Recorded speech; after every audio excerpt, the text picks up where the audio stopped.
Greetings. तो topic है उनके दिल की बातें। ठीक है, we got 3 objects over here, energy oracle, butterfly oracle and tarot. Let's connect with the reading. ठीक है, सबसे पहले देखते हैं एनर्जी ओरेकल से हमें क्या रीडिंग मिलती है। ठीक है, बहुत दिनों बाद मैं इसे यूज़ कर रहा हूँ, सो लेट्स कनेक्ट। ठीक है, चलो ट्रेडिशनल तरीके से करते हैं इसको शफल। Well let's go. पहला ही कार्ड जो आ रहा है वो है फिफ्थ चक्र आर्चएंजल गैब्रियल। गैब्रियल आ गया है, 39 नंबर का कार्ड है ये, and it's all about the fifth चक्र आर्चएंजल गैब्रियल। ठीक है, it's all about your throat चक्र।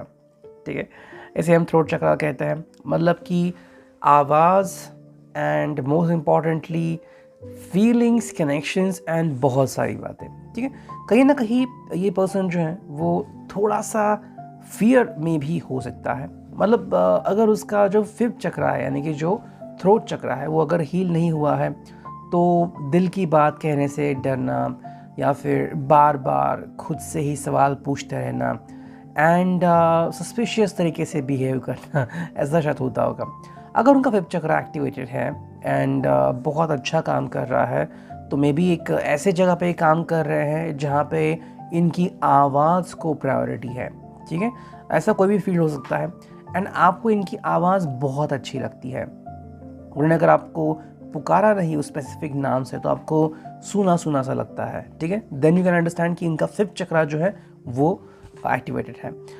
Regarding archangel Gabriel, I think this is all about giving and connecting with messages. ठीक है, जैसे हम कहते हैं कि भाई हर एक पर्सन में कोई ना कोई भावनाएं होती हैं और वो चलती रहती हैं। डजंट मीन कि सुबह की भावना शाम तक रहेगी या फिर दोपहर तक रहेगी, वो चेंज होती रहती है। ठीक है, उस प्रकार से ये है कनेक्शन, मतलब कि ये जो स्पेसिफिक एक मोमेंट है कि ये पर्सन कोशिश करेगा आप तक अपनी बात पहुंचाने की, फिर चाहे उसका फिफ्थ चक्र एक्टिवेटेड हो या ना हो, किसी न किसी तरीके से उनको अगर आपको सरप्राइज़ देना है या फिर आपके लिए उन्होंने भी जो भी कुछ किया है, जैसे कोई अगर गाना लिखा है, कोई गाना डेडिकेट करना चाहते हैं या फिर आपके लिए कुछ स्पेशल किया है तो वो मैसेज आप तक पहुंचाने के लिए कोशिश ज़रूर कर सकते हैं। ठीक है, सेकंड कार्ड देखते हैं जो है आर्चएंजल गैब्रियल की बाद।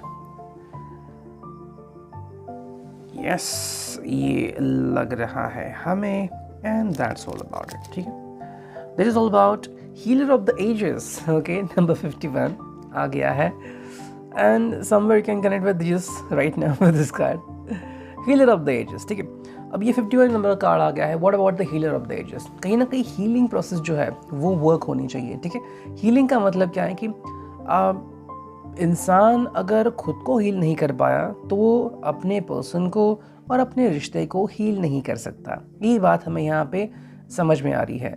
हीलर ऑफ द एजेस मतलब देखो हर एक मोमेंट होता है, जैसे कि मान लो सुबह आपने इनसे बात की वगैरह, ठीक हो गया, चलो फिर कोई आ गया, किसी का फ़ोन आ गया, किसी ने इनको कुछ कहा सुनी हो गई, इनका मूड ऑफ हो गया, मतलब ये हील हुए हैं? नहीं हील हुए।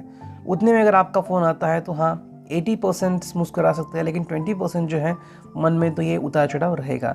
ये नहीं होने देना है। हीलर ऑफ द एजेस का मतलब है हीलिंग करनी है एंड हीलिंग धीरे धीरे होती है। ऐसा नहीं कि भाई आपका फ़ोन अगर उन्होंने सब काम छोड़ ही दिया वगैरह, ऐसा कभी नहीं होता। ओके, धीरे धीरे ही इंसान जो है वो इस नेगेटिविटी से बाहर आ सकता है। हाँ, अब ये समय किसी के लिए 5 मिनट से लेके किसी को 5 हफ्ते 5 महीने भी हो सकते हैं या 5 साल भी।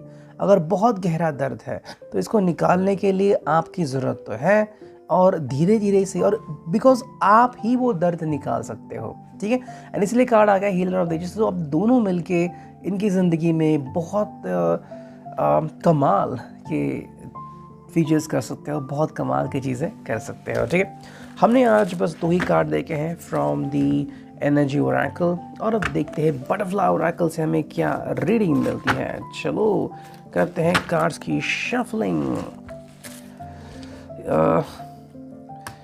ये आ गया है मेरे हिसाब से कार्ड, और ये है am I doing a mistake. ये कार्ड आ गया है। ठीक है, व्हाट इज दैट? कहीं ना कहीं अगर ये पर्सन वो नहीं कर पा रहे हैं जो इन्होंने प्लान किया था, तो क्या वो एक गलती कर रहे हैं, ये कहीं ना कहीं उनको महसूस हो रहा होगा। ठीक है, देखो कई बार ऐसा होता है कि प्लानिंग आउट करने ही वाले होते हैं, अचानक फिर कोई एक चीज़ हो जाती है कि किसी दोस्त ने कुछ कहा या फिर इन्होंने अपना प्लान बदल दिया।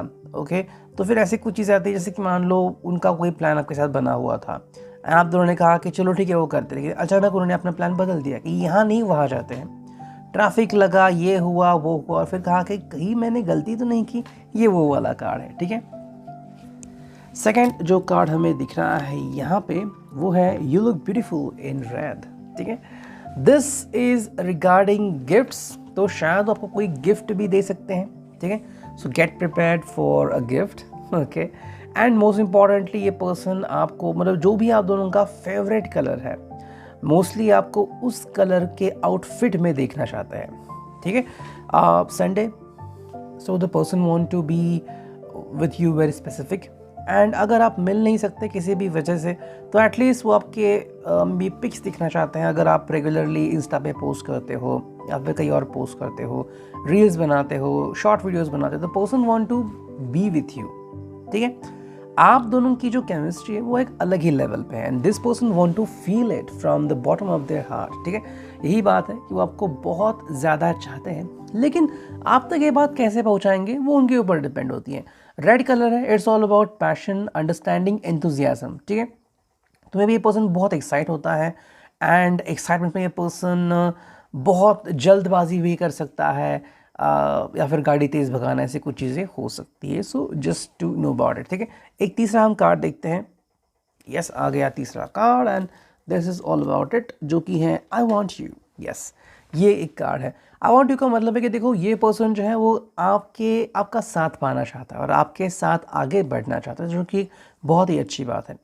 आई वॉन्ट यू का मतलब देखो कहीं ना कहीं पे मे बी इस पर्सन को आपसे कुछ शेयरिंग करनी है, ठीक है। अगर आपको लग रहा है कि इस पर्सन ने आपके साथ कोई अगर शेयरिंग नहीं की है किसी भी वजह से, तो ये पर्सन चाहता है कि आपके साथ मिलके फाइनली वो शेयरिंग कर पाए और आपको भी पता चले कि ये पर्सन आपको भी उतना ही चाहता है जितना आप उसको चाहते हो, ठीक है। एंड अब देखते हैं टैरो से हमें क्या रीडिंग मिलती है। चलो कार्ड्स को मैं करता हूँ शफल ट्रेडिशनल तरीके से।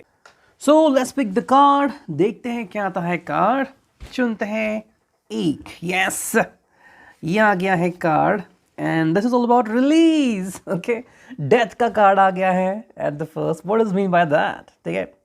Endings that lead to new beginnings, the need to release situations or people that hold you back, spiritual transformation, ठीक है। ये है स्कॉर्पियो का कार्ड एंड जैसे हम देखते हैं रिलीज के लिए, this person is releasing the fears, okay. जैसे हमने देखा कि शुरुआत में ही उनके जो डर है वो दिखाई दिए, ठीक है। फिफ्थ चक्र, आर्चएंजल गैब्रियल, अगर आपको याद हो तो हमने वो कार्ड चुना था। अब रिलीज जो कार्ड आ गया है वो मतलब इतने सारे चीज़ों के बाद क्या उनके दिल की बातें कह रहे हैं कि ये सारे ट्रांसफॉर्मेशन जो हो जाएंगे, मे बी अगर आप उनसे इसके बारे में बात करते हो, उनको बताते हो कि भाई मुझे ऐसा लगता है कि आप मुझसे खुल के बात कर सकते हो, या फिर हम दोनों ने मिलके ज़िंदगी को एक अलग नज़रिए से देखना चाहिए, ठीक है। बहुत सादगी एंड ब्यूटीफुल अंडरस्टैंडिंग, अगर ये बात है तो डेफिनेटली वो पर्सन भी आपसे खुल के बात करेगा, जो भी उनके दिल में है वो सच्चाई आपके सामने रख सकता है, ठीक है। नेक्स्ट कार्ड देखते हैं क्या है and that's all about this, जो कि है page of cups, cancer, Scorpio, Pisces, sensitive, open hearted, inexperience, Moody, messages regarding relationship, ठीक है।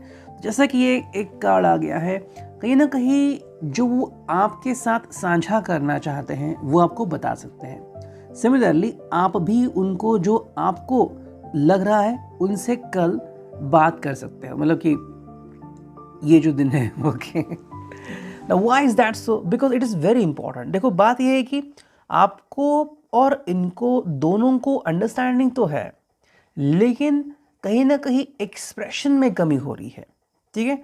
तो बेझिझक जो भी आपको लग रहा है, चाहे आपको लग रहा है कि इन्होंने और कलरफुल ड्रेस पहननी चाहिए, या फिर इन्होंने अपनी जो ड्रेसिंग सेंस है वो बदलनी चाहिए, ठीक है, या फिर कुछ और हट के आपसे बात करनी, जो भी आपको लग रहा है आप बस उनसे खुल के बोलो, ठीक है, ताकि इस पर्सन को भी लगे कि भाई हाँ ये कहीं ना कहीं कमी है रिलेशनशिप में और क्या जाएगा मेरा अगर मैं इस चीज़ को ट्राई करूँ। तो इनके अंदर कॉन्फिडेंस भरने की जिम्मेदारी पूरी तरह से आपकी होगी, ठीक है, एक और कार्ड देखते हैं हम, एंड ये है वो कार्ड जो कि है 10 ऑफ पेंटिकल्स। ठीक है, taurus, Virgo, Capricorn, financial security for yourself and your family, inheritance or retirement, peace and contentment in life. Yes, अगर हम इस कार्ड को देखें तो सभी चीज़ें सही हो सकती है एंड इनफैक्ट सही हो जाएंगी अगर आप दोनों मिलके एक दूसरे के लिमिटेशंस को एक्सेप्ट करते हो। ठीक है, अगर ऐसा हो रहा है तो बहुत ही अच्छी बात है, क्योंकि एक दूसरे के लिमिटेशन को एक्सेप्ट करना मतलब आप जैसे हो उसको उस तरीके से एक्सेप्ट करना, बेझिझक कोई भी नेगेटिव थॉट मन में नहीं रखना। अगर आप दोनों ही करते हैं तो आप दोनों की ज़िंदगी काफ़ी खुशहाली भरी हो सकती है। एंड यू कुड से कि भाई हाँ, हमारे पैर फिर भी ज़मीन पर है। ठीक है, ये था reading. I hope it will resonate. Thank you.